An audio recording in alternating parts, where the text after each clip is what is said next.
தொடர்ச்சியாக எங்களோடு இந்தியாவை சேர்ந்த நிஸ்மா தற்பொழுது மலேசியாவிலிருந்து அன்பு தோழி ரீனாவுக்காக ஒரு கவிதை அனுப்பி வைத்திருக்கின்றார். அந்த கவிதையை நாங்கள் தொடர்ச்சியாக சேர்த்துக் கொள்ளலாம். நானும் தோழியும் பேசுகையில் அவள் எல்லாம் கவியாக்கி என்னை அசர வைத்தாய், என்னை பற்றி ஒரு கவிதை சொல் என்றாள். புன் சிரிப்பை உதிர்த்துவிட்டு சொல்கிறேன் என்றேன். சில நொடி மௌனமாய் நின்றேன். அவள் கவிதை வரவில்லையா, நான் ரசிக்கும் பொருள் இல்லையா என்று கேட்டு சிரித்தாள். கவிதைக்கு கவிதை சொல்ல எப்படி நான் தொடங்க என்று யோசித்தேன். வார்த்தையை யாசித்தேன்.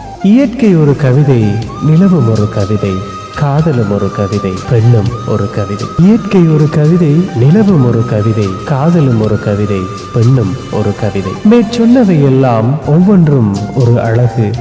என் தோழி, நீ மட்டும் எல்லாமே அழகுதான். உன்னை பற்றி என்றால் என் கவிதைகளின் தாயகம் நீ என்பேன். தலை முதல் பாதம் வரை நீ நடக்கின்ற பூ என்பேன். விரல்கள் எல்லாமே கம்பியில்லா வீணை என்பேன். விழிகள் திராட்சை என்பேன், எரியும் கோலம் என்பேன். கம்பன் இருந்திருந்தால் உன்னை இன்னும் வர்ணிப்பான். எனக்கு வரவில்லை கவிதைக்கு கவிதை சொல்ல. கம்பன் இருந்திருந்தால் உன்னை இன்னும் வர்ணிப்பான். எனக்கு வரவில்லை கவிதைக்கு கவிதை சொல்ல.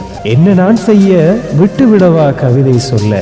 நான் சொன்னதை அவள் கேட்டு நிஜமாய் நகைத்து விட்டாள். கவிதை அழகு என்றால் நொடியில் கவிதை சொல்ல உன்னால் மட்டுமே முடியும் என்றாள். நீ என் நண்பன் என்பதால் எனக்கு பெருமை என்றாள். விட்டு கொடுப்பதெல்லாம் நட்புக்கு இல்லை என்று சொல்லாமல் சொல்லிவிடாய். எனக்கு நட்பின் அழகை புரிய வைத்தாய், எனக்கு நட்பின் அழகை புரிய வைத்தாய். உன் நட்புதான் கிடைக்க என்ன தவம் நான் செய்வேன் என்று சிரித்து நின்றேன். உன் நட்புதான் கிடைக்க என்ன தவம் நான் செய்வேன் என்று சிரித்து நின்றேன்.